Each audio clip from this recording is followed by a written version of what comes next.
आखिरकार बेगूसराय एसपी योगेंद्र कुमार ने अपराधियों को धर दबोचा। रत्न मंदिर ज्वेलरी दुकान में हुई लूट का खुलासा आज 14 दिन बाद बेगूसराय एसपी योगेंद्र कुमार ने कर दिया है।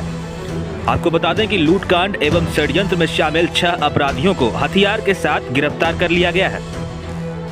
अपराधियों को छापेमारी के दौरान बेगूसराय नगर थाना अंतर्गत विष्णुपुर स्थित लीची बागान से लूट की नई योजना बनाते हुए गिरफ्तार किया गया।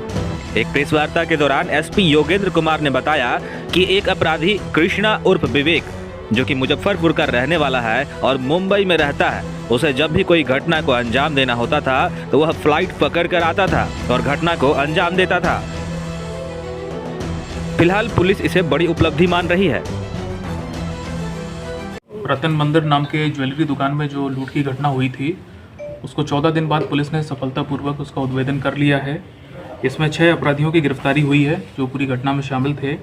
इनके पास से 2 लोडेड देसी कट्टा, 2 लोडेड पिस्टल, 7 जिंदा कारतूस और जो वो सामान इन लोगों ने वहाँ से ज्वेलरी लूटा था उसको बेचने के बाद उनके पास से जो पैसे मिले हैं उसकी कीमत लगभग 1,03,000 रुपये है।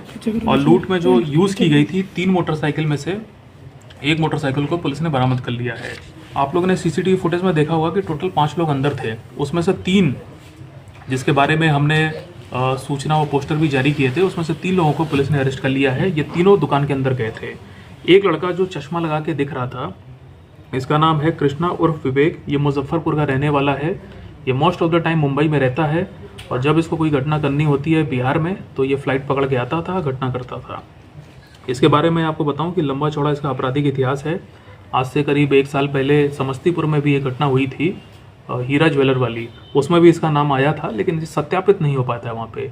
लेकिन अभी हम लोगों ने इसको अरेस्ट किया है और पूछताछ में इसने ये बात कबूली है और ये जो बात है हमने वहाँ भी शेयर की है। इसमें एक लड़का जो काली जैकेट पहने हुए आप लोग को दिख रहा था और सर पे टोपी लगाए हुए था, इसका नाम है लाल बाबू चौधरी। ये TIOP का रहने वाला है। इसको भी गिरफ्तार किया है पुलिस ने। इसने फुटेज में जो काली जैकेट पहनी थी वो भी पुलिस ने बरामद कर ली है, इसके घर से मिली है वो। तीसरा व्यक्ति जो अरेस्ट हुआ है, जो एक फोटो थी जिसमें लाल टी-शर्ट अंदर पहने हुए था और लंबे लंबे जिसके बाल थे, इसकी पहचान हुई है छोटू शाह। ये भी समस्तीपुर का रहने वाला है।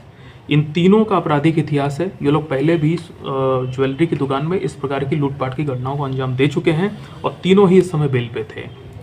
इसके अलावा एक और व्यक्ति की जो चौथे आदमी की गिरफ्तारी हुई है, उसका नाम है संतोष शाह। ये भी समस्तीपुर का रहने वाला है। पेशे से सोनार है। ये सोनार की दुकान चलाता है, सोना चांदी गलाने की।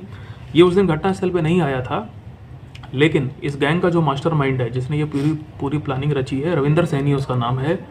और बिहार के कई जिलों में ये रविंदर सैनी और इसका गैंग इस प्रकार की घटनाएं पूर्व के वर्षों में कर चुके हैं।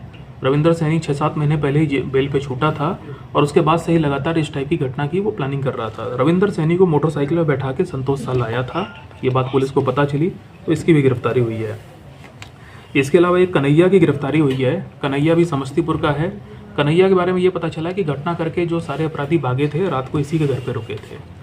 इसके अलावा एक रणधीर शाह की गिरफ्तारी हुई है। इसकी मोटरसाइकिल का इस्तेमाल किया गया था।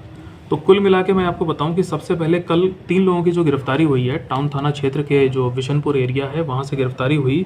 कृष्णा की, लाल बाबू की, छोटू शाह की। ये तीनों वही हैं जो फुटेज में दुकान के अंदर आए थे।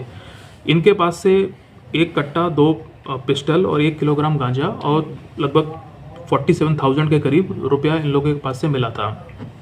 जब हम लोगों ने इनसे कड़ाई से पूछताछ की तब इन लोगों ने बताया कि कन्हैया का क्या रोल था, रणधीर का और संतोष का। फिर पुलिस ने समस्तीपुर के कुछ इलाकों में छापेमारी की और टेंगड़ा और तिहाई के इलाकों में छापेमारी की, तो 3 अपराधी वहाँ से अरेस्ट हुए हैं।